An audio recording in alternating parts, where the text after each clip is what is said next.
This is Tyler from Begath and Nephilim. This is Dallas from Narcotic Wasteland. Hey everybody, this is Travis from Visceral Discord. This is Mike from Devil Driver. This is Will Smith from Artificial Brain, and you're listening to the Great Metal Debate Podcast.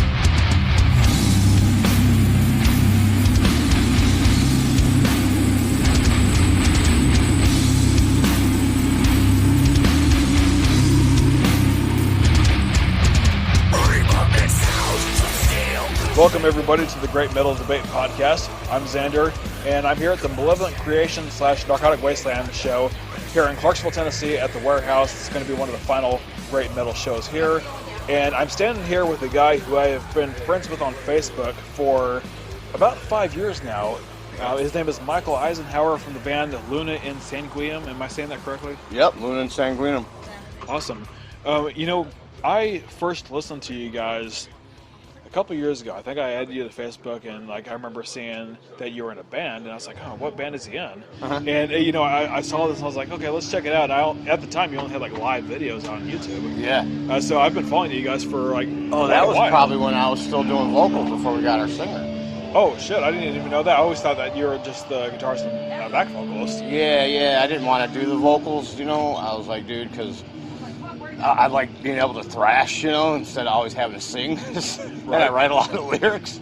So as soon as Skip McGullum, who was originally the singer for Numbskull, and he recorded the thrash album Ritually Abused, it's pretty it's a classic release, dude. Numbskull Ritually Abused, man, fucking. I think I might have heard of them at some point. Maybe he posted about it at one point. Yeah, or something. Relapse re-released it. It's fucking killer. Awesome. But as soon as he came to one of our shows, shit, you man, actually signed with Relapse Records. I didn't know that. The Numbskull re-release. Oh, Numbskull did. Yeah. Okay. Dude, we were like, yeah, if you want to fucking be in the band, we were talking about you already at the jam spot. So, yeah, so he came along, man, and fucking. It just kind of fell in his lap, then, basically, Yeah, that's what it is. Yeah. And he kind of likes it when I write the lyrics, and I just give him the rough draft to say, all right, here it is, and after the music is done, and then I say, make it your own. So. I don't know if I mentioned this at the start or not. This is how short-term my memory is whenever I've had a few. But I did mention that this is the first ever Great Metal Debate Podcast interview that is drunk. Yeah, like a drunk interview. Yeah. So I've already had 5 shots of Jack Daniels before I got into the show tonight. And here I am, starting on beer. Because you know the golden rule: liquor before beer. I don't gotta say the rest of it. Yeah. But I finished off the last bit of Jack Daniels that I brought with me, and I share with Travis Wood from Serpents. Okay. He's a really good friend of mine. Killer. Yeah, I've been coming here to the Warehouse to see his band, Guerrilla Warfare, and all these other great local bands from here in Clarksville, Tennessee. Yeah, man, it sucks that this place is going to shut down then, man. Fucking had a good scene for a long time. I could tell by all the stickers.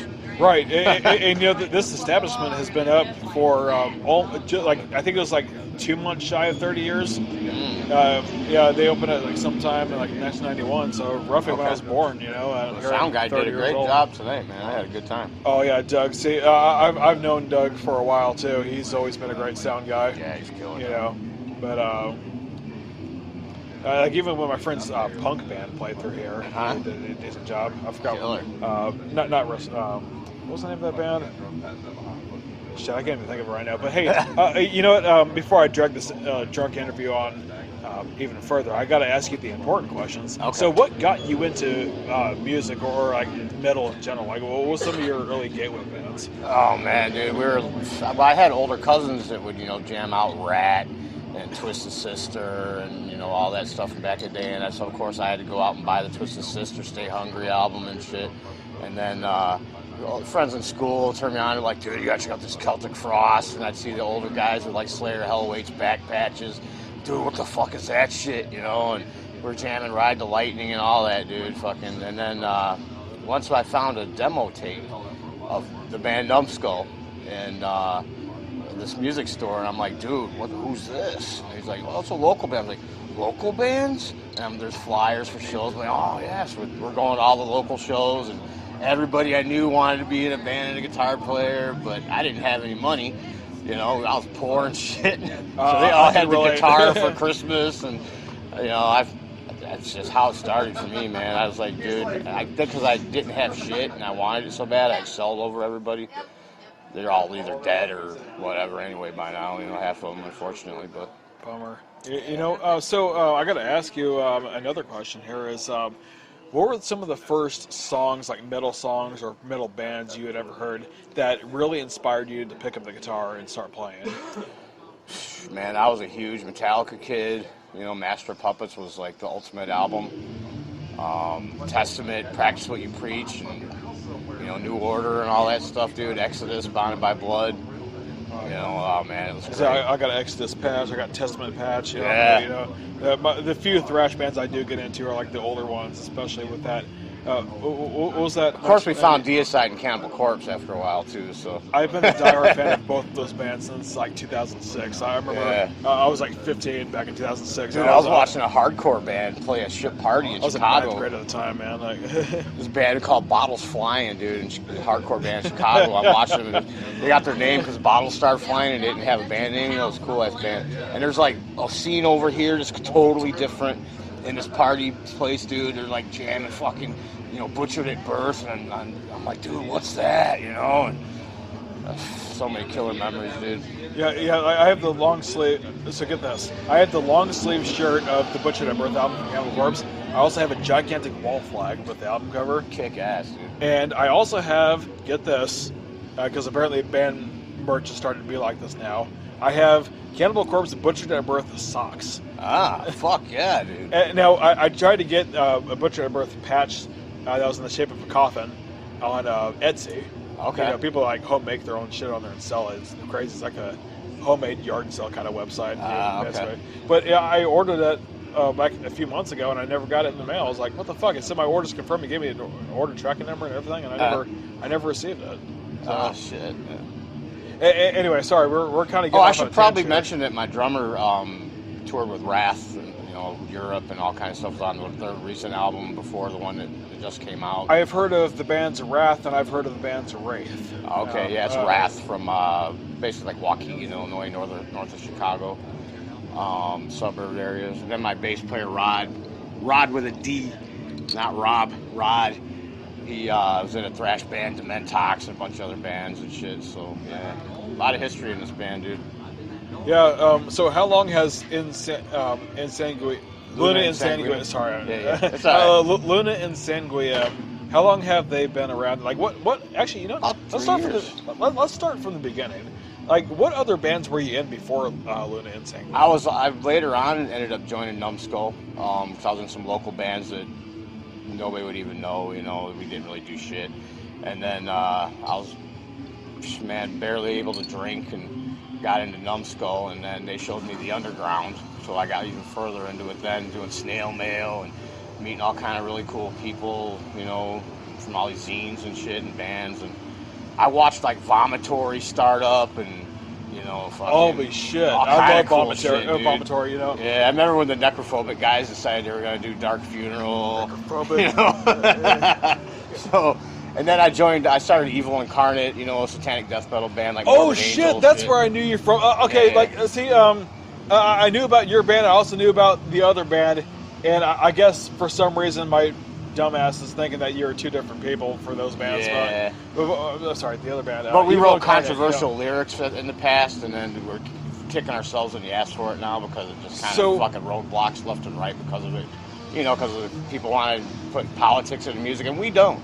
We don't care who, has sex with who. We don't care. We've got friends of all race and colors and creed, but it's just shitty sometimes when people want to put politics, before music. As for the controversial lyrics, that means you guys kind of fall under the same category as Grand Belial's Key, a black metal band from Virginia. Not even that bad, but... Yeah, we did play shows with them and things before, because that's the only other underground... We're actually friends with those guys from the past, and if I seen them, I would still consider them a friend. But, that's because I don't just shit on people because they have different politics and views than I do, I think people should be free in America and be able to decide what they want to do. And if you don't like it, then don't fucking talk to the guys. Don't listen to their music. None of that shit bothers me. Absolutely. And it sucks. Cancel culture sucks. It's just going to get worse. Gomthog Metallicus, the guy that runs this YouTube channel, he and I actually just had a great metal debate a couple months ago about how he thinks that the band Lamb of God sucks, and I love them because they're one of my gateway bands. You know? Okay. So we had like a lot of banter back and forth on his podcast, and so where I'm going with this is that even though I absolutely love the band Lamb of God, I will always hate their politics, but I would still respect them as musicians. Oh, they're a killer band, you know. So no matter what they believe, it sucks that some people put it out there like that, but yeah, you can't deny that they write killer songs and they're great musicians. So.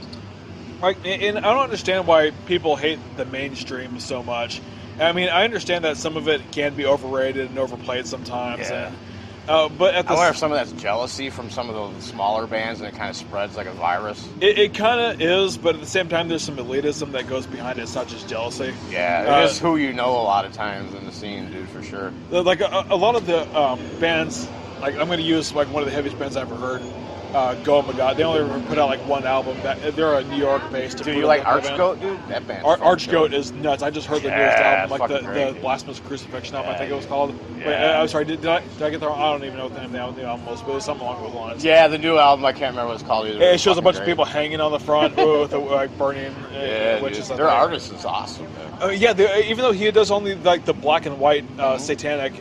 Blasphemous album covers and stuff. Yeah. It's only black and white, but it's still good artwork, though. Yeah. Like he's the same artist, I believe, who did that one picture of like a Baphomet raping Jesus. Yeah. Well, they got like that fucker Jesus on the cross. You know, it almost looks like it's from like the crucifixion scene you'd see in a Bible painting or something. And then behind it is like the old pictures back in the day, how they'd have the double exposure. It's the goat head and shit, you know, in the background and shit. There was another picture I saw. I think it was, I don't know if it was Gorgasm or if it was... Oh, those dudes are killer. I remember when they started, dude. I had a buddy's band, Fear Spawn Religion, that was fucking just as killer as they were, dude. I went to go see Obituary open up for Abat back in late 2019, like right before the Rona started circulating the globe. But anyway, there was this guy who was standing right in front of me, and he had a black battle vest on with all these black metal bands all over it, mainly. And he had this one band. Don't even quote me on this. I don't even know if it was a Gorgon's Patch or not. I'm just guessing it was because of the way the album cover looked. Yeah. It was like a cross of like blasphemy and gore. So they showed Jesus crucified, but then it showed a nun giving him a blowjob as he's dying on the cross. And I was like, dude, that is like the most sacrilegious thing I think I've ever heard since one of my old buddies up in New York told me he wanted to get a tattoo of Jesus. Dude, you'd like the new Evil Incarnate shirt, dude. It's got Mother Mary Tasted Sweet on the back, and the front's got Jesus behind her pulling her hair, and he's fucking raping her and shit. He's a motherfucker. He's a mother raper. Mother rapist, sorry. He is. See, this is how fucking smashed I am. Like, how much have you had to drink, by the way? I don't normally drink a whole lot anymore, you know. I used to get fucking wild and just go to the bars and we'd be brawling and shit with people or whatever, and you'd be in court all the time or jail, and it sucks. So I'm just like, I'm just gonna jam, dude. And now I'm focused and I'm driven and I'm accomplishing shit. But when I was just getting wild and didn't care and fucking metal, dude, it's great, it's fun. But if you really actually want to do something with metal, and you don't have a killer manager taking care of you and doing all that shit, because I got to do it for both of the bands, then basically, like, you're not going to get anywhere. The underground is oftentimes the best way to go. Because you're friends with a lot of these guys, and sometimes it's actually kind of cool to have only like 12 fans. Oh, I mean, we don't care if there's 10 people standing there watching us. We're gonna fucking play like Luna In Sanguinem, dude. When we play, we fucking just get up there and kill it like it doesn't matter. Because you guys don't play for profit or for a studio manager. You guys play for fun. We're playing with Malevolent Creation and Narcotic Wasteland and shit. And that's fucking badass, dude. So another thing I didn't mention in this interview is that we're here at the Malevolent Creation show here in Clarksville, Tennessee, and on this particular tour, they were celebrating their 30th year anniversary of their Retribution album. Yep. And I was just got a shirt. Me too. I'm wearing it right now underneath and my I bought Battle 10 Commandments because they're not going to print those no more, dude. Oh, seriously? Yeah. So if they got any left, you might want to grab one. I don't know. I think I'm kind of cool with this, believe it or not. But like, awesome. I saw this one guy whenever I went to go see Arch Enemy and Behemoth in Atlanta 2 weeks ago. Okay. There was this one guy standing behind me. He was wearing a 10 Commandments shirt, and I was like, "Dude, are you going to go see them?" He's like, "Oh, I didn't even know they're on tour." And it's like, okay, so we got a fan here, like a diehard, long-time fan of Dude, the old scene school. is so saturated with so many awesome bands. It's like, how the hell do you keep up? Like, you ever heard of this band that's back here called Brutality? Oh, of course. Their drummer is Ronnie. He's the drummer for Malevolent Creation tonight. Oh, shit. Dude, I didn't even know that. Yeah. So I'm one of these kind of metal fans that really will remember songs. He's got and a albums, but Perdition not- Temple shirt on. Oh, okay. Yeah, I've heard of them. I didn't really fully check them out. Yeah, but- Gene from Angel Corpse, man. Oh, shit. See, I've been following Angel Corpse since like 2007, I think. Yeah, that's his band, Dude, the first album I checked out by them was the of Lucifer and Lightning album. Okay, hell yeah. I seen Angel Corpse in Chicago with Immolation. It was fucking awesome. I've seen Immolation twice. I saw them back in 2019 when they were was still playing for the Atonement album. And the newest album I did, no, I didn't do a review for it, but it was still a good album. It was the Acts of God album that just came out. Immolation is one of those bands that you just basically do no wrong. And Dude, the new I'm fucking Jungle drunk Rot, stuttering. new fucking Jungle Rot I heard is fucking amazing, dude. Dude, okay, so I only just listened to Jungle Rot for the first time last week. I shit you not. Okay. I mean, actually, I've known for Well, that's years. that thing again. There's so many fucking bands. How the hell do you It's keep hard up? to keep up, really. People are like, you mean to tell me you've never heard these guys? It's like, dude, I'm sorry, but there's so many fucking bands. How the hell am I supposed to hear them So all? I actually heard of Jungle Rot for the first time like 10 years ago, and they put out a music video for a song called Blood Ties. Okay. And I was like, hey, you know what? The song is decent, They're but local to our area up there. after I heard that song, Dave even, Matrice was in Numbskull. even There's a lot though of bands that got people from Numbskull, dude. even though I only listened to like one album by them, one song by them, I still never checked out their full album. Even though I really liked that song Blood Ties, I never like fully checked them out. Let's check out the album it was from. But had I done it way back when I was a teenager, I probably would have thought, dude, these guys are fucking sick, man. Oh, hey, I should probably, since we're like having a good time with this interview and shit, I should probably mention that our EP, Global Bloodbath, is getting released through Dark United Media in Florida. Yeah, darkunitedmedia.com. Is that based out of Tampa? Jacksonville, I believe. Okay, I mean that's like 3 hours from Tampa, and I happen to know that because I'm actually writing a book right now. Tampa Death Fest is going to be killer, and September 30th and October 1st or something like that. Yeah, so 3 days actually. Okay, I'm going to fill you in about something that's Ronnie not metal, who's with Malevolent Creation drummer and was in Brutality and all that. He's on Perdition Temple. His band, Blood Messiah, is playing the Tampa Death Fest too. I don't have a Blood Messiah. I have the sticker that I just bought from a merch table, but I've never actually heard them before until I just bought the sticker. But as for not Blood Messiah, I haven't heard of, but I have heard of the old school brutal death metal band called Messiah, which I have a patch for that on my back somewhere. Hell yeah, dude. Did you see it? Killer shit on this jacket, man. Hell yeah, this is my battle vest. Fuck yeah, dude. Oh, Aeon, dude. I remember when those guys started. I used to talk to them all the time, dude. Really? Now they're signed on Metal Blade. They won't even return my messages. See, I don't know if it's because they're just busy. That's the problem. I'm not going to speculate, but okay. I mean, that is the whatever. problem with going mainstream. You get to be too semi-famous. Yeah. I can't talk to you anymore. right. I'm too good for you. I signed with Metal Blade Records or Yeah. Napalm Records or fucking Nuclear Blast Records, Century Records, or hell, you know what? Even Dark Descent Records, for Christ's sake, because even That's a cool label. they just started like what, I don't know, like 10 years ago probably. Yeah. And I remember back when they used to only put out like the underground shit, like didn't they have that band Benighted or something like that? Yep, I think so. Maybe I'm getting Wait, confused. no, they're from Europe over there. Were they on that label? I don't remember. See, this is how drunk we are, but like, we There's so can't much remember where these bullshit, fucking dude. bands are from. Yeah. Yeah, right now we're kind of missing out on Narcotic Wasteland. but Yeah, you know what? before we end this, I should just mention I do Halloween Hellfest every year. I got some really killer bands that are going to be playing that. It's going to be in the Chicagoland area, and I also do Thrash 'Em All Fest every year too. And I support small bands. This is a small budget band guy trying to help other band guys, and we just make it a good scene wherever we can. And I don't get into that rock star shit, dude. And backstabber, shit talkers. I don't like them motherfuckers. Neither do I. But we got people that do not repay favors, no matter how many times you hook them up. They know why they're not playing my shows, and that's all I got to say about that. There's a certain local band around here. I'm not going to even mention their name, but they have a a vocalist that's both a screamer and a rapper. Like he's doing like a new metal kind of shit. And trying to make we got bad blood because like even though I supported him for like several years, he wanted to get mad at me because I laughed at a joke that I didn't even make. But like, maybe he's fucking got a little man syndrome or something. I don't know. Gets offended easily.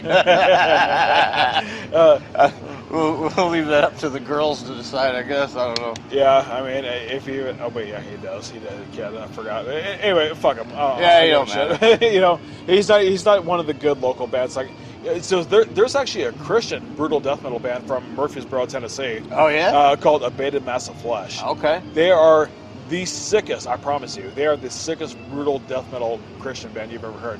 I mean, they're even more brutal than Encryptor and Mortification. No shit. Yeah. Wow. See, I'm not ignorant. I mean, I'm not a Christian by any means. Neither am I. I'm an atheist. But if somebody's fucking talented and they're fucking killing it, man, more power to them, dude. Dude, their vocalist is knucking futz, man. Like his name is like Zach. I'm not going to do an Evil Incarnate show with him, sorry, but, Mike Plunkett, sorry. Zach Plunkett is a guitarist. Like, it's made of, like, two different siblings, because they go, like, the Wingates and the Plunketts in the band, so... Oh, yeah. Well, hey, we should probably wrap this up soon and get in there and watch some Narcotic Wasteland. Oh, yeah, before their show ends up ending. I mean, they've only, been, 20 minutes in. And, yeah, they probably got, 40 minutes. Well, yeah, we should probably wrap this up because so we can get the last 20 minutes of like a. Was there anything else you wanted to ask me? You could think of? I'm sure there's a bunch of things I probably didn't ask you. We have a website too, www.lunainsanguinem.com. Oh shit! I only thought you guys only had a Facebook page. Yeah. But I mean, it's cool though. There's so many questions I didn't ask you because this is completely unscripted and I forgot what a usual interview is supposed to say, and I'm drunk, so. I think people will enjoy it. Yeah, I mean, hopefully, because we didn't just have an interview here. We had a full-on discussion about metal bands. We're talking about fucking metal, underground dude. shit. That's what matters, dude. Doesn't matter what your politics are. Doesn't matter. None of that shit. Keep it to your fucking self and just have fun. Absolutely. Enjoy metal. I couldn't fucking agree more, man. Yeah. But stop trying to cancel people because they voted for some guy that you don't like or some dumb shit or whatever. I mean, I got a trans son. I don't care what people are into. Right. I have a trans friend. I'm worried about me and my bands and furthering our careers and doing what we need to do to succeed. And I help as many people as I can along the way. Absolutely, and that's the way it should be. Unfortunately, bands have become so divided. You got those Antifa cocksuckers who stopped the black metal band called Take from playing indie shows here like 4 years ago. See, and they're dumb. They're just going to roadblock themselves, dude. They're never going to get anywhere. It's like, what the fuck are you doing, Right, but the thing is, it kind of made my blood boil back in 2017 whenever Take got canceled for every single show they were supposed to play here in the United States because Antifa, those motherfuckers, they decided to stand in front of all the bars and make sure that they didn't play at any place that they played. It's like, dude, they came from another country to experience our First Amendment right, and you guys are stripping them of that just because they're foreign. Brother, we gotta start pulling this shit out of here. All right, we're wrapping up this interview. All right, man. So the guitarist here, Michael Eisenhauer from Luna In Sanguinem, has to go load in the rest of his band equipment because they just got there playing a killer show. And I want to thank you so much for having this drunk interview with me. Again, no promises that I'll actually get this up, but if I do, I'm going to have my friend Gunplank Metallicus from Facebook. He's going to hit you up personally. Excellent. Hell yeah. And let you know whether or not he can or can't upload to this. So. All right. Because I have his direct phone number. So. Killer. All right. So this has been the first ever drunk great metal debate podcast with Michael Eisenhauer from Luna In Sanguinem. And thank you so much for listening to us ramble on about, fucking shit. And about how I wish I would have grown up in the 80s, too, to experience getting demo tapes and cassette tapes. And the mosh pits from hell, dude. Oh, fuck, dude. Getting crushed against the stage. People back in those days used to get trampled before they fought. Yeah, I thought I was going to die a few times. Right. Just a little kid, dude. That was back. Grown men. That was back before they implemented, the new unwritten rule of if somebody falls in the pit, you have to pick them up. Yeah. And I got shut up. We did pick people up, but there were so many people that you just got crushed, man. Right. I mean, back in 2011, whenever I saw Decrepit Birth for the first time after I've seen them like 3 times. But it was the first time I saw them, they played with Abysmal Dawn, and like I got in a mosh pit with these guys, and next thing I know, there's like 4 or 5 people like dogpiling me like a football player or something. Because like warrior school, man. That's what we used to call it. This like really short kid, he went up behind my legs and grabbed me up and tried to pick me up by my calves, pretty much. Fuck, yeah. And then I fell backwards on top of him because he fell face first. I fell on my back on top of his legs. And then next thing you know, there was like 3 or 4 people who all dogpiled on top of us and tripped over us. And you know, this is opened up for Cataclysm. Yeah, Cataclysm. Yeah, I didn't see them again until they opened up for Decapitated later the same year. Killer. Just seen them in Chicago at Reggie's with Deicide when it came through. I saw Deicide back last August with my brother. I saw them with Cataclysm as well. But they're playing again with Cataclysm this year. And the reason why this tour that's coming up is so special is because Cataclysm is playing their entire Serenity of Fire album, which came out in 2005. Right. That was the first time I ever got into them by them. And then Deicide is playing the 30-year anniversary of Legion. Yeah. They're playing that all the way through. And I thought, oh my God, this is a show of a lifetime. I have to see it. The only thing that would make that even more sweet, and I'm not in the middle of whatever's going on in that band. I don't know. I don't care. But if they had the Hoffman brothers in there, right, it'd be even better. But the guys that Glenn has now are fucking great, dude. So whatever. I mean, yeah, but like there's something special about the Hoffman brothers because they were with them all the way until like Once Upon the Cross, I believe, or Serpents of the Light and shit. Oh yeah, Serpents of the Light. Yeah. What was the last Hoffman brothers album? Was it Extension Redemption with Jesus, or what was that one song? Homage for Satan. Homage for Satan. Yeah. And of course they have the song Desecration. Yeah, that was a good album too. I remember that was like one of the last good Deicide albums next to Tale of God. Hell yeah. But like their last 2 albums have been like mediocre as fuck though, unfortunately. But hey, I'm still gonna support them though because I got the long sleeve of their debut album that's self-titled. So fucking A. Well, all right, Xander, I gotta load some gear, brother. Right, yeah, me too. Sorry, I keep like dragging this on. No, I appreciate it, man. I really do, man. Anybody that's helping the scene like you, I really appreciate it. All right, I've been following. I also appreciate the Heineken. Oh, no problem, dude. It's on me, man. Hell yeah. But hey, yeah, we're gonna go in there and watch the last little bit of songs that Narcotic Wasteland has to play. Fuck yeah. All right. And we're playing with them tomorrow night. All right, thank you guys very much. This is the Great Metal Debate Podcast. Closing out now. Goodbye.